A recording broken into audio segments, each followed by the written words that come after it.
So whenever I think about Anker, I think about a premium and reliable. They are power banks and the stations just speak those words. And the Anker Prime 27650 medium power bank along with the two smaller ones are representing that.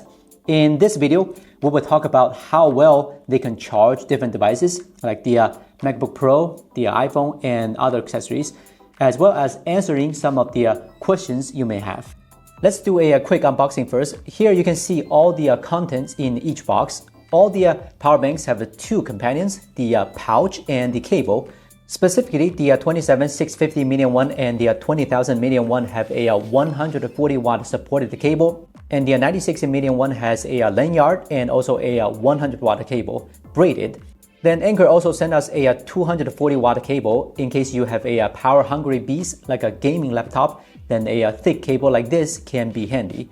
The most appealing accessory to me is the pouch. I know for power banks we tend to just chuck them in the bag as they are solid as it is, but the front panel of all these power banks is so shiny, but it will look messy if it is scratched up. And the pouch is like a microfiber material, so you can wipe some fingerprints off like so. The only pity is that we have not received the charging dock. That one can charge these two big ones on the desk and also a few ports to spare for anything you want to charge besides the power bank. With that one, it can cover the needs while you are at home and also on the go. There are a lot of things to talk about with them, and the star is definitely this Anker Prime 27650 million one here. On paper, this power bank has a 27650 million or 99.56 watt-hour of capacity, which is big but TSA approved. There are three ports here, two USB-C and one USB-A. Here's a table of the power output for each port in different situations. And the most important thing in this part is that all ports together can output 250 watt max. There's also a button at the side to be used with the screen. So for my use scenario or any content creators, it can pretty much last for at least 2 days, I would say, on the go. I need the power the most when I'm out there where I need to charge the phone, my MacBook Pro, and the camera batteries.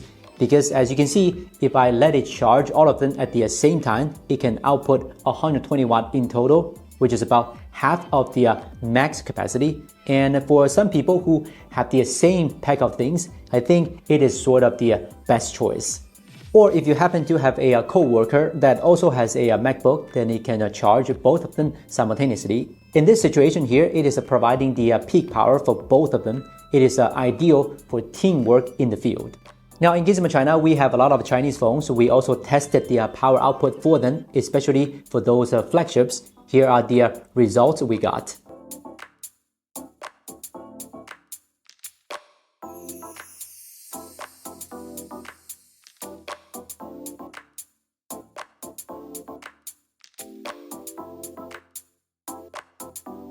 While it can provide outstanding power output, the input is also impressive. It can accept 170 watt input by utilizing two USB-C ports at the same time.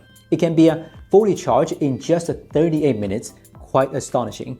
Imagine someone is always working outdoors, the power bank will be used every day, then collecting the power back is very important. So if the power bank can be topped up faster, it can definitely help.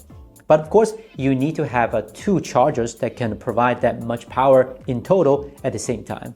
Of course, when charging all the devices, the cables are very important. If you want to achieve the best charging efficiency, then the cable in the package is the best choice. Like the 140 watt cable, it can make sure the power is well transferred between the devices, so make sure you don't lose them. If you fancy a better looking cable, then this 240 watt braided cable should be in your cart. I would say the quality of this cable is really good. Look at the braided shell and the rubber pieces, all really well made. There's also an app where you can connect your phone to the power bank by Bluetooth. Then you can see all the nerdy things happening within, such as the power output from each port and the temperature. And you can also calculate the times and efficiency of these. You can also set the charging schedule if you leave it on the charging dock for a long time. The most surprising thing is the find feature. Once you lose sight of it, if it's within a 10-meter range, it will blast out a sound to let you know its location. I see a potential of this feature if we can work with Apple Find My directly. Would you agree? So size-wise, it is relatively small, I would say. Compared to some items in our lives, you can see the size difference. And it can be easily put into the backpack and does not take up much space.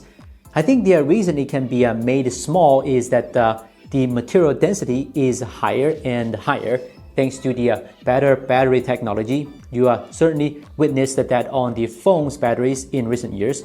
So it can achieve the same capacity while keeping the size small. And I'm looking forward to having power banks that are smaller but have a higher capacity. There are a couple of other details of this power bank, such as the being noise-free while being charged, and also the temperature control is also very good. It can also support bypass charging. If you really need to, you can charge your phone while the power bank is being charged. Now let's talk about the smaller ones.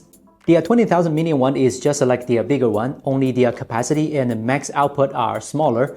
The ports are the same. The max output is 200 watt. I think this one will suit the charging needs of most people, as it is still compact but packed with enough juice and output power.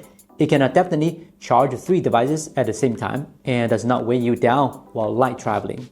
Then this one, which we have covered in one of our videos, is the most versatile one. It is not only small but has plugs built in, which means you don't need to take a charger with you anymore. Also, it means you can charge your phone while the power bank is charging itself.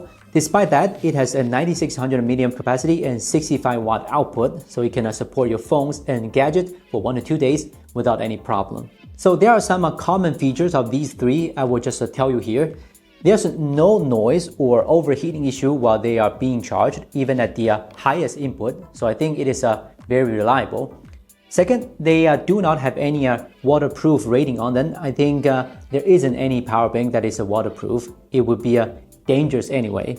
Next, there are no wireless charging feature on these. However, there's a series in Anker's lineup that has a wireless charging. You can check those out. Now, when it comes to which one suits your needs better, I think it's actually simple. If you are a heavy user on the go with multiple devices, then the biggest one is the choice. Then a light travel for 1 to 2 days, the middle one is the best. The smallest one is kind of an EDC item. Put it in your bag and use it between the office and the home. Perfect. If you really want the whole package, then get the charging dock. That would be the complete setup.